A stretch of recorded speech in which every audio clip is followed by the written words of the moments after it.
بسم الله الرحمن الرحيم. الحمد لله الذي أنزل على عبده الكتاب ولم يجعل له عوجا قيما لينذر بأسا شديدا من لدنه ويبشر المؤمنين الذين يعملون الصالحات أن لهم أجرا حسنا ماكثين فيه أبدا وينذر الذين قالوا اتخذ الله ولدا ما لهم به من علم ولا لآبائهم كبرت كلمة تخرج من أفواههم إن يقولون إلا كذبا فلعلك باخع نفسك على آثارهم إن لم يؤمنوا بهذا الحديث أسفا إنا جعلنا ما على الأرض زينة لها لنبلوهم أيهم أحسن عملا وإنا لجاعلون ما عليها صعيدا جرزا أم حسبت أن أصحاب الكهف والرقيم كانوا من آياتنا عجبا إذ أوى الفتية إلى الكهف فقالوا ربنا آتنا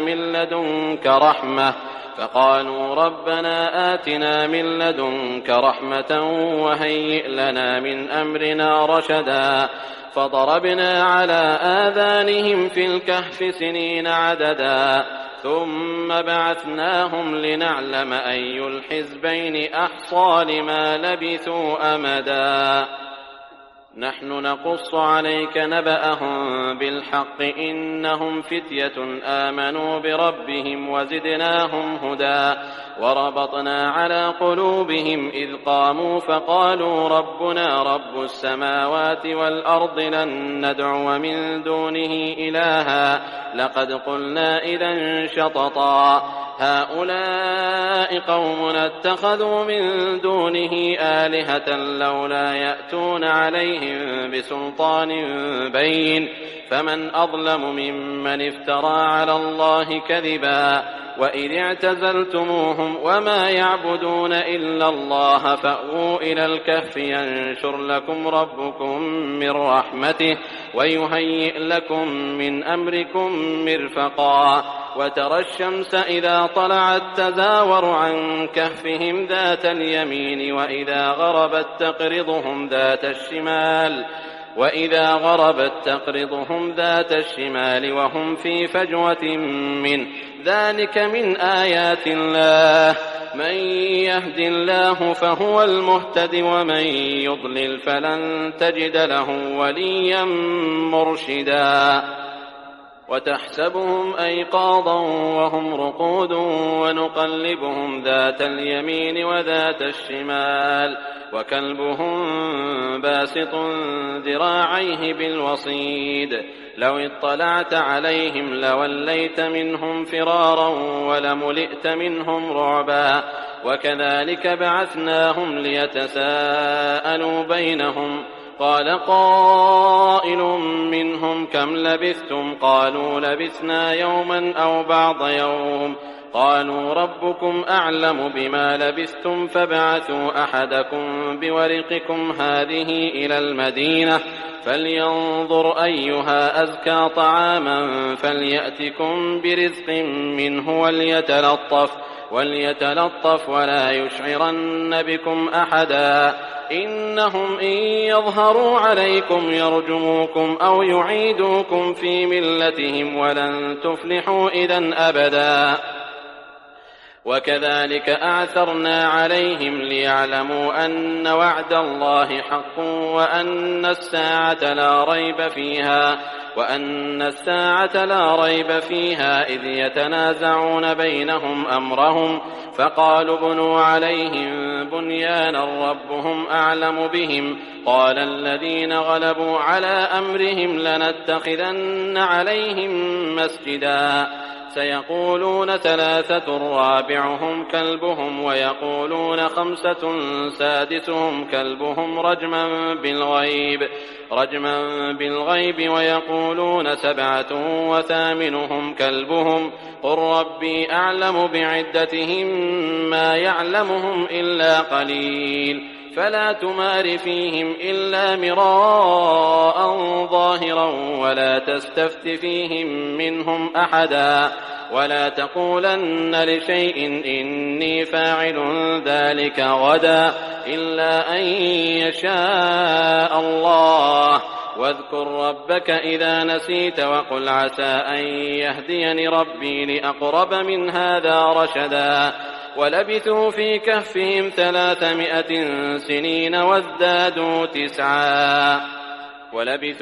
كهفهم 300 سنين وازدادوا تسعا قل الله أعلم بما لبثوا له غيب السماوات والأرض أبصر به وأسمع ما لهم من دونه من ولي ولا يشرك في حكمه أحدا واتل ما أوحي إليك من كتاب ربك لا مبدل لكلماته ولن تجد من دونه ملتحدا واصبر نفسك مع الذين يدعون ربهم بالغداة والعشي يريدون وجهه ولا تعد عيناك عنهم تريد زينة الحياة الدنيا ولا تطع من أغفلنا قلبه عن ذكرنا واتبع هواه وكان أمره فرطا وقل الحق من ربكم فمن شاء فليؤمن ومن شاء فليكفر إنا أعتدنا للظالمين نارا أحاط بهم سرادقها وإن يستغيثوا يغاثوا بماء كالمهل يشوي الوجوه بئس الشراب وساءت مرتفقا إن الذين آمنوا وعملوا الصالحات إنا لا نضيع أجر من أحسن عملا أولئك لهم جنات عدن تجري من تحتهم الأنهار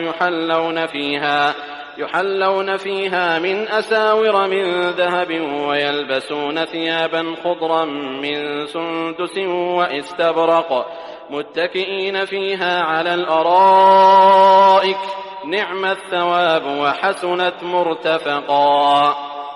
واضرب لهم مثل الرجلين جعلنا لأحدهما جنتين من أعناب وحففناهما بنخل وجعلنا بينهما زرعا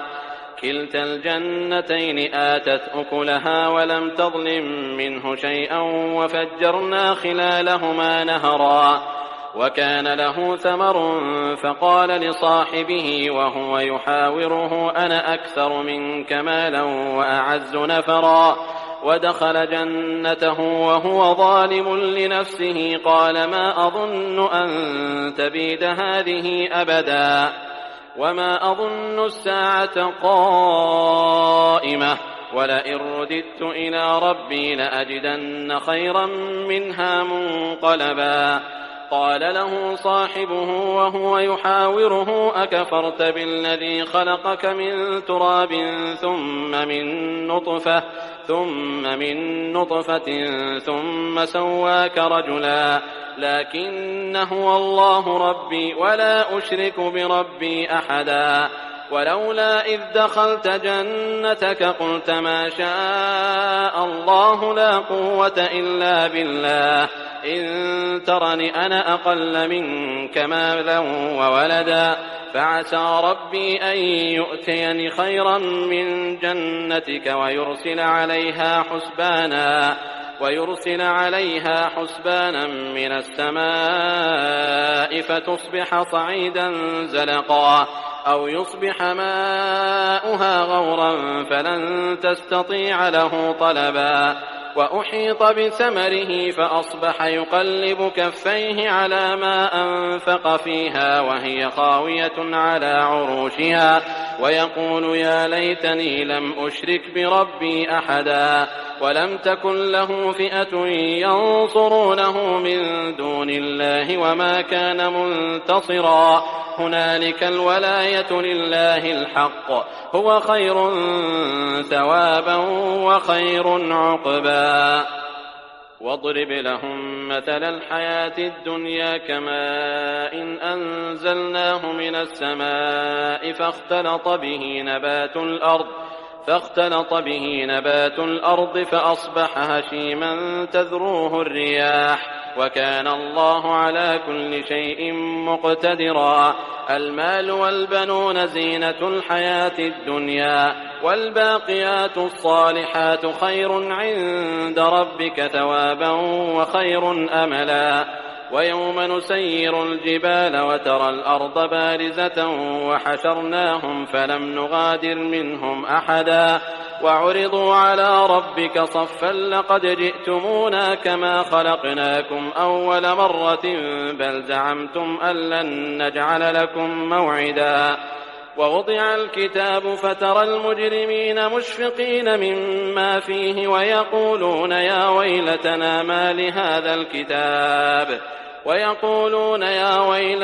ما لهذا الكتاب لا يغادر صغيرة ولا كبيرة إلا أحصاها ووجدوا ما عملوا حاضرا ولا يظلم ربك أحدا. وإذ قلنا للملائكة اسجدوا لآدم فسجدوا إلا إبليس كان من الجن ففسق عن أمر ربه أفتتخذونه وذريته أولياء من دوني وهم لكم عدو بئس للظالمين بدلا. ما أشهدتم خلق السماوات والأرض ولا خلق أنفسهم وما كنت متخذ المضلين عضدا. ويوم يقول نادوا شركائي الذين زعمتم فدعوهم فلم يستجيبوا لهم وجعلنا بينهم موبقا. ورأى المجرمون النار فظنوا أنهم مواقعوها ولم يجدوا عنها مصرفا. ولقد صرفنا في هذا القرآن للناس من كل مثل وكان الإنسان أكثر شيء جدلا. وما منع الناس أن يؤمنوا إذ جاءهم الهدى ويستغفروا ربهم إلا أن تأتيهم سنة الأولين أو يأتيهم العذاب قبلا. وما نرسل المرسلين إلا مبشرين ومنذرين ويجادل الذين كفروا بالباطل ليدحضوا به الحق واتخذوا آياتي وما أنذروا هزوا. ومن أظلم ممن ذكر بآيات ربه فأعرض عنها ونسي ما قدمت يداه إنا جعلنا على قلوبهم أكنة أن يفقهوه وفي آذانهم وقرا وإن تدعهم إلى الهدى فلن يهتدوا إذن أبدا. وربك الغفور ذو الرحمة لو يؤاخذهم بما كسبوا لعجل لهم العذاب بل لهم موعد لن يجدوا من دونه موئلا. وتلك القرى أهلكناهم لما ظلموا وجعلنا لمهلكهم موعدا. وإذ قال موسى لفتاه لا أبرح حتى أبلغ مجمع البحرين أو أمضي حقبا فلما بلغا مجمع بينهما نسيا حوتهما فاتخذ سبيله في البحر سربا. فلما جاوزا قال لفتاه آتنا غداءنا لقد لقينا من سفرنا هذا نصبا. قال أرأيت إذ أوينا إلى الصخرة فإني نسيت الحوت وما أنسانيه إلا الشيطان أن أذكره واتخذ سبيله في البحر عجبا. قال ذلك ما كنا نبغ فارتدا على آثارهما قصصا فوجدا عبدا من عبادنا آتيناه رحمة من عندنا وعلمناه من لدنا علما. قال له موسى هل أتبعك على أن تعلمني مما علمت رشدا قال إنك لن تستطيع معي صبرا وكيف تصبر على ما لم تحط به خبرا. قال ستجدني إن شاء الله صابرا ولا أعصي لك أمرا. قال فإن اتبعتني فلا تسألني عن شيء حتى أحدث لك منه ذكرا. فانطلقا حتى إذا ركبا في السفينة خرقها قال أخرقتها لتغرق أهلها لقد جئت شيئا إمرا قال ألم أقل إنك لن تستطيع معي صبرا قال لا تؤاخذني بما نسيت ولا ترهقني من أمري عسرا فانطلقا حتى إذا لقيا غلاما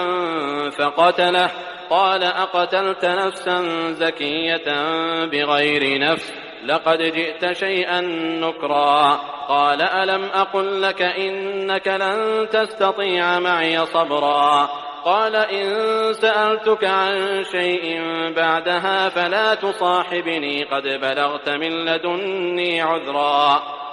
فانطلقا حتى إذا أتيا أهل قرية استطعما أهلها فأبوا أن يضيفوهما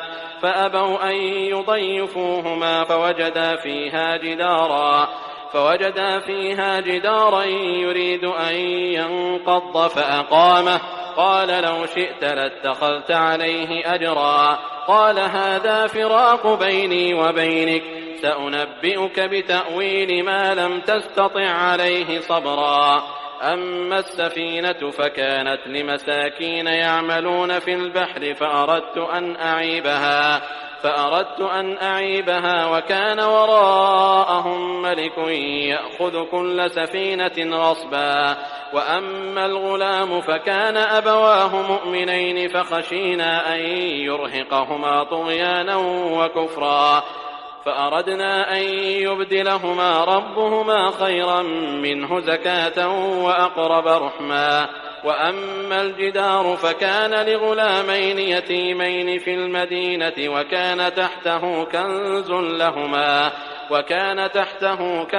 لهما وكان أبوهما صالحا فأراد ربك أن يبلغا أشدهما ويستخرجا كنزهما رحمة من ربك وما فعلته عن أمري ذلك تأويل ما لم تسطع عليه صبرا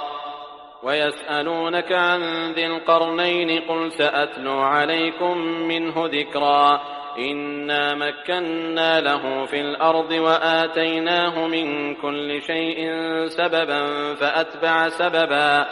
حتى إذا بلغ مغرب الشمس وجدها تغرب في عين حمئة ووجد عندها قوما قلنا يا ذا القرنين إما أن تعذب وإما أن تتخذ فيهم حسنا قال أما من ظلم فسوف نعذبه ثم يرد إلى ربه فيعذبه عذابا نكرا وأما من آمن وعمل صالحا فله جزاء الحسنى وسنقول له من أمرنا يسرا ثم أتبع سببا حتى إذا بلغ مطلع الشمس وجدها تطلع على قوم لم نجعل لهم من دونها سترا كذلك وقد أحطنا بما لديه خبرا ثم أتبع سببا حتى إذا بلغ بين السدين وجد من دونهما قوما لا يكادون يفقهون قولا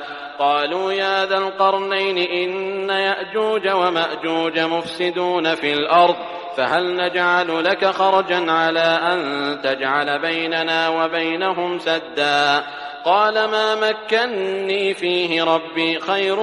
فأعينوني بقوة أجعل بينكم وبينهم ردما آتوني زبر الحديد حتى إذا ساوى بين الصدفين قال انفخوا حتى إذا جعله نارا قال آتوني أفرغ عليه قطرا فما استطاعوا أن يظهروه وما استطاعوا له نقبا قال هذا رحمة من ربي فإذا جاء وعد ربي جعله دكاء وكان وعد ربي حقا وتركنا بعضهم يومئذ يموج في بعض ونفخ في الصور فجمعناهم جمعا وعرضنا جهنم يومئذ للكافرين عرضا الذين كانت أعينهم في غطاء عن ذكري وكانوا لا يستطيعون سمعا أفحسب الذين كفروا أن يتخذوا عبادي من دوني أولياء إنا أعتدنا جهنم للكافرين نزلا قل هل ننبئكم بالأخسرين أعمالا الذين ضل سعيهم في الحياة الدنيا وهم يحسبون أنهم يحسنون صنعا أولئك الذين كفروا بآيات ربهم ولقائه فحبطت أعمالهم فلا نقيم لهم يوم القيامة وزنا ذلك جزاؤهم جهنم بما كفروا واتخذوا آياتي ورسلي هزوا إن الذين آمنوا وعملوا الصالحات كانت لهم جنات الفردوس نزلا خالدين فيها لا يبغون عنها حولا قل لو كان البحر مدادا لكلمات ربي لنفد البحر قبل أن تنفد كلمات ربي ولو جئنا بمثله مددا قل إنما أنا بشر مثلكم يوحى إلي أنما إلهكم إله واحد فمن كان يرجو لقاء ربه فليعمل عملا صالحا ولا يشرك بعبادة ربه أحدا.